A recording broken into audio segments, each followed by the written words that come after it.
گرامی، قرآن مجید کی آیت مبارکہ میں نے تلاوت کرنے کی سعادت حاصل کی، جس میں اللہ رب العزت نے ارشاد فرمایا کہ وہ لوگ جنہوں نے یہ کہا کہ ہمارا رب اللہ ہے اور پھر اس پہ ڈٹ گئے، انہیں نہ کوئی خوف ہے نہ کوئی غم ہے۔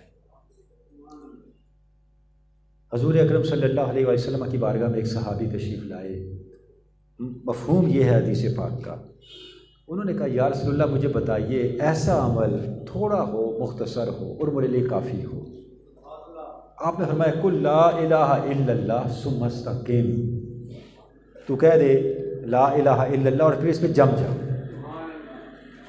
حاضرین گرامی، بڑے بڑے دعوے کرنا بڑا آسان ہے، یہاں بیٹھ کے لمبے لمبے لیکچر دینا بڑا آسان ہے۔ ابھی آپ مجھے حکم کریں، میں 3 گھنٹے کا بڑا زبردست خطاب جھاڑ کے چلا جاؤں گا اور صبح کی نماز کی بھی مجھے فکر نہیں ہوگی۔ اللہ رب العزت اپنی پناہ میں رکھے۔ مشکل کیا ہے؟ کہی ہوئی بات کے ساتھ وفا کرنا۔ سبحان اللہ۔ پوری ہماری تاریخ میں حاضرین گرامی اگر کسی نے اپنی زبان سے نکلی ہوئی بات کے ساتھ وفا کی ہے تو وہ صوفیاء کرام ہیں، اللہ والے ہیں، وہ اہل تصوف ہیں۔ صوفی کس کو کہتے ہیں؟ صوفی، ولی، اللہ کی راہ میں چلنے والا، اللہ سے تعلق رکھنے والا، اس کو کہتے ہیں جو ایک نقطہ پکڑتا ہے اور اسے زندگی دے دیتا ہے، اس میں جان ڈال دیتا ہے۔ علم و بس کری ہو یار، ایک کو الف تیرے درکار، ایک الف کو پکڑتا ہے، ایک کو الف میں نے مرشد سمجھایا، میں نے بے دی خبر نہ کائی۔ ان کے پاس بے کے لیے وقت نہیں ہوتا۔ الف کا مطلب اللہ اور بے کا مطلب اس کے علاوہ، اس کے علاوہ کے لیے ان کے پاس وقت نہیں ہوتا۔ وہ جو کہتے ہیں پھر اس کے ساتھ وفا کرتے ہیں، اور یہی چیز اللہ کو اور اللہ کے رسول کو ہم سے چاہیے۔ سبحان اللہ۔ حضور اکرم صلی اللہ علیہ وآلہ وسلم نے ارشاد فرمایا عمل کرو چاہے تھوڑا ہو لیکن مسلسل ہو، جس طرح بارش موسلادھار برستی ہے، مسلسل ہو۔ ایسا عمل جس میں انقطاع نہ ہو، وہ عمل پھر زندگی میں اثر لے کے آتا ہے، وہ عمل زندگی میں نتیجہ لے کے آتا ہے۔ کیسے کیسے نتائج لے کے آتا ہے وہ عمل، وہ ہمیں اس آیت مبارکہ سے پتہ چلتا ہے۔ اور 2 جگہ پہ حاضرین گرامی آیت مبارکہ آئی ہے مختلف وعدوں کے ساتھ، مختلف ثمرات کے ساتھ، مختلف اجر کے ساتھ۔ ایک جگہ یہ ارشاد ہوا ان الذین قالوا ربنا اللہ ثم استقاموا فلا خوف علیہم ولا هم یحزنون، انہیں کوئی خوف نہیں ہے، کوئی ڈر نہیں۔ اور دوسری جگہ ارشاد ہوا الذین قالوا ربنا اللہ ثم استقاموا تتنزل علیہم الملائکہ، جنہوں نے یہ کہا ہمارا رب اللہ ہے اور پھر اس پہ ڈٹ گئے، اللہ اپنے فرشتے ان کے پاس اتارتا ہے، سبحان اللہ، وہ ان سے مصافحہ کرتے ہیں، ان سے بات چیت کرتے ہیں، انہیں کہتے ہیں اللہ تخافوا ولا تحزنوا نحن اولیاؤکم فی الحیاۃ الدنیا وفی الآخرہ، اس دنیا میں ان سے بات چیت کرتے ہیں، انہیں کہتے ہیں ڈرو نہیں، ہم تمہارے دوست ہیں، یہاں بھی آگے بھی۔ لیکن یہ کس چیز کا ثمر ہے؟ استقامت کا۔ حاضرین گرامی، صوفیاء میں درجہ کمال پہ جہاں استقامت نظر آتی ہے وہ حضور غوث الثقل ہیں سیدنا شیخ عبد القادر جیلانی۔ یعنی آپ کے مجاہدات کو آپ دیکھیں، آپ کے تقویٰ کو دیکھیں، تاریخ تصوف میں اس کی مثال نہیں ملتی۔ آپ فرماتے ہیں کہ جب میں علم کے لیے نکلا گھر سے تو جو میرے پاس ذات راہ تھا سارا ختم ہو گیا، فاقوں کی نوبت آ گئی۔ ایسا بھی ہوتا کہ میں بے ہوش ہو جاتا، بے جان ہو جاتا، لوگ یہ سمجھتے مر گیا ہے، لوگ مجھے مردہ لاشا سمجھ کے اٹھاتے، غسل دیتے، دفنانے کے لیے لے کر چل پڑتے۔ اچانک میرے بدن میں حرکت ہوتی تو انہیں پتہ چلتا یہ تو زندہ ہے۔ اتنے مجاہدات سے آپ گزرے۔ آپ فرماتے ہیں بغداد یا کسی اور جگہ میں جامع مسجد میں گیا نماز پڑھنے کے لیے تو میں نے دیکھا وہاں ایک شخص بیٹھا کھانا کھا رہا تھا، اس کے کھانے کی خوشبو سے میرے کئی دن کی بھوک مزید بڑھ گئی اور میں اس کے پاس جا کے بیٹھا۔ اس نے مجھے پوچھا نوجوان مجھے ایک سوال کا جواب چاہیے، کافی دن مجھے گزر گئے یہاں پہ، مجھے سوال کا جواب نہیں ملا۔ آپ نے فرمایا جی کیا سوال ہے آپ کا؟ اس نے کہا میں کافی دنوں سے یہاں ایک نوجوان کو ڈھونڈ رہا ہوں جو جیلان سے یہاں پڑھنے کے لیے آیا ہے، اس کا نام ہے عبد القادر، اللہ اکبر، اور آپ سامنے بیٹھے ہیں۔ سبحان اللہ۔ اس نے کہا کہ عبد القادر کی والدہ نے مجھے کچھ زاد راہ دے کے بھیجا کہ میں ان کے بیٹے کو دے دوں، وہ سفر میں ہے، اسے شاید ضرورت ہو۔ وہ سارا زاد راہ جو میں اپنا لے کے آیا تھا ختم ہو گیا، اور پھر میں نے اس کے زاد راہ کو استعمال کرنا شروع کیا، اور اس سے میں کھانا کھا رہا ہوں، لیکن وہ نوجوان مجھے نہیں ملا۔ حضرت غوث ثقلین فرماتے ہیں میں نے نہیں بتایا کہ وہ میں ہوں، اللہ اسے شرمندگی نہ ہو۔ حضور غوث ثقلین کے لیے بھیجے گئے پیسوں سے وہ کھانا کھا رہا ہے، اور حضور غوث ثقلین سامنے بیٹھے دیکھ رہے ہیں، اور فرما نہیں رہے کہ میرا ہی کھانا تو کھا رہے۔ تو حاضرین گرامی، جو صوفیاء ہوتے ہیں، اللہ والے ہوتے ہیں، ان کی شان یہ ہے کہ ان کی مثال سورج کی سی ہوتی ہے کہ اس کی جب دھوپ پڑتی ہے وہ کانٹوں اور پھول میں امتیاز نہیں کرتی، وہ اچھے اور برے میں امتیاز نہیں کرتی، سبحان اللہ، وہ اونچے نیچے میں امتیاز نہیں کرتی، وہ قیمتی اور کم تر میں، غریب اور امیر میں امتیاز نہیں کرتی، دھوپ سب پہ برابر پڑتی ہے۔ ہاں، اس دھوپ سے فائدہ ہر ایک اپنے اپنے ظرف کے مطابق لیتا ہے۔ گلاب اپنا اثر لے گا، ببول اپنا اثر لے گا، گندم اپنا اثر لے گی، پتھر اپنا اثر لے گا، مٹی اپنا اثر لے گی، پانی اپنا اثر لے گی، لیکن دھوپ جو ہے وہ برابر پڑ رہی ہے، وہ برابر پڑ رہی ہے۔ ذرا گلہ میرا خراب ہے، آپ کو زحمت ہو تو میں پہلے پیش کی معذرت کرتا ہوں۔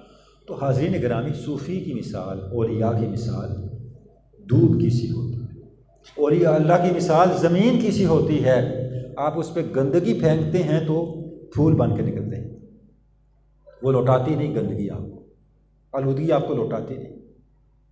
اور یہ قرآن مجید نے یہ وصف بیان کیا کہ یہ وہ لوگ ہیں جو برائی کا بدلہ نیکی سے دیتے ہیں، برائی کا بدلہ نیکی سے دیتے ہیں۔ ادفع سیئۃ باللتی ہی احسن، کہ اگر تیرے ساتھ کوئی برائی بھی کرے تو اس کا بدلہ نیکی سے دے، برائی کا ازالہ نیکی سے کر۔ جیسے حضرت نظام الدین اولیاء نے فرمایا اگر تمہارے راستے میں کوئی کانٹے پھیلا دے اور تم بھی کانٹے پھیلا دو تو ساری زمین کانٹوں سے بھر جائے، تمہارا کام کانٹوں کو اٹھانا ہے، کانٹوں کے لیے ان کے جواب میں کانٹے پھینکنا نہیں ہے۔ تو صوفیاء کی شان یہ ہے۔ تو بات استقامت کی ہو رہی تھی کہ اصل چیز استقامت ہے، اور ہم نے صوفیاء سے یہی سیکھنا ہے، اولیاء اللہ سے یہی سیکھنا ہے۔ اور حضور غوث ثقلین کی تعلیم ہمارے لیے یہی ہے کہ جو سبق ہمیں ملا اس کے چاہے تھوڑے حصے پہ ہم عمل کریں، لیکن پھر ایسا عمل کریں کہ وہ عمل کبھی بھی منقطع نہ ہو۔ حضرت نظام الدین اولیاء کے زمانے میں ایک بہت بڑے عالم تھے، تو انہوں نے چاہا کہ کسی بڑے اللہ کے کامل ولی کو تلاش کروں اور ان کا مرید ہو جاؤں۔ تو انہیں پتہ چلا حضرت نظام الدین اولیاء کا بڑا مقام ہے، تو کیوں نہ ان سے جا ملوں۔ تو وہ حضرت نظام الدین اولیاء کی خدمت میں حاضر ہوئے اور وہاں پہ آئے، قیام کیا کہ ایک آدھ دن ٹھہروں، دیکھوں ان کے احوال کیا ہیں، ان کے معاملات کیا ہیں، نیکی کا کیا عالم ہے، تقوی کا کیا عالم ہے، تاکہ اگر مجھے مطمئن ہو جاؤں تو پھر میں ان کی بیعت کر لوں، ان کی حلقہ غلامی میں آ جاؤں۔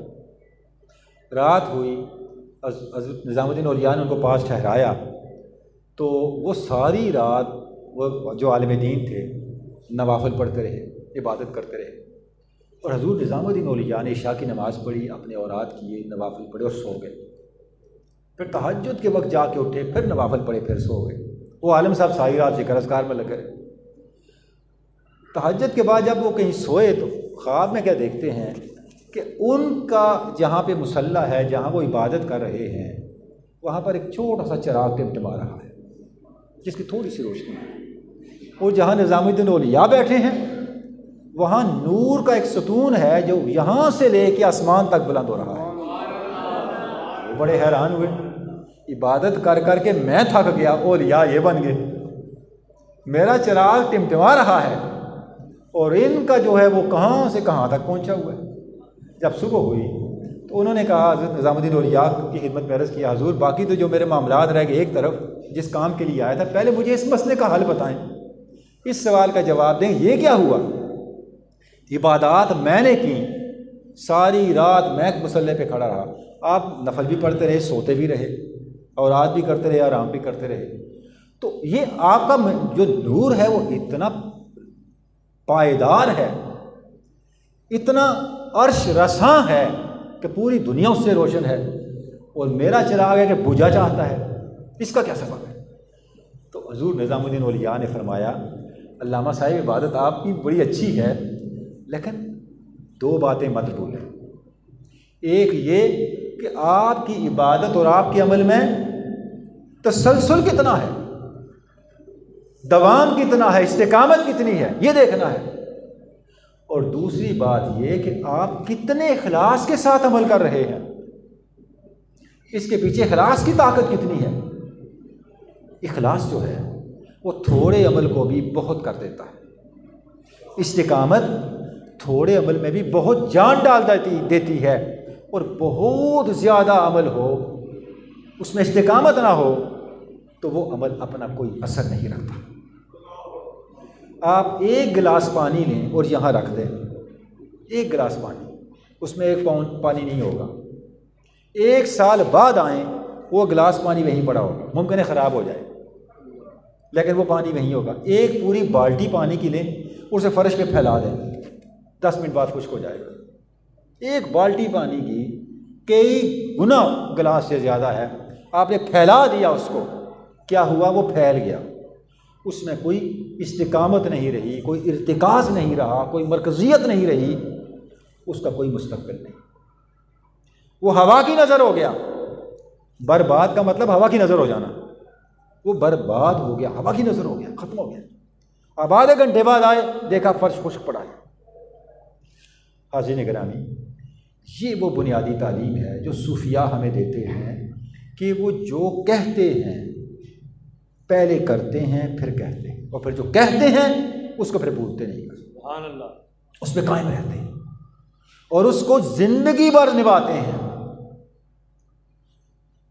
ہم نے اپنی زندگی میں اس چیز کو لے کے آنا ہے کہ جو فرائض ہیں، واجبات ہیں، عبادات ہیں، یہ تو کرنی ہے۔ ان کی مثال تو ایسے جیسے ہم سانس لیتے ہیں، کھانا کھاتے ہیں، اس کے بغیر زندگی نہیں ہے۔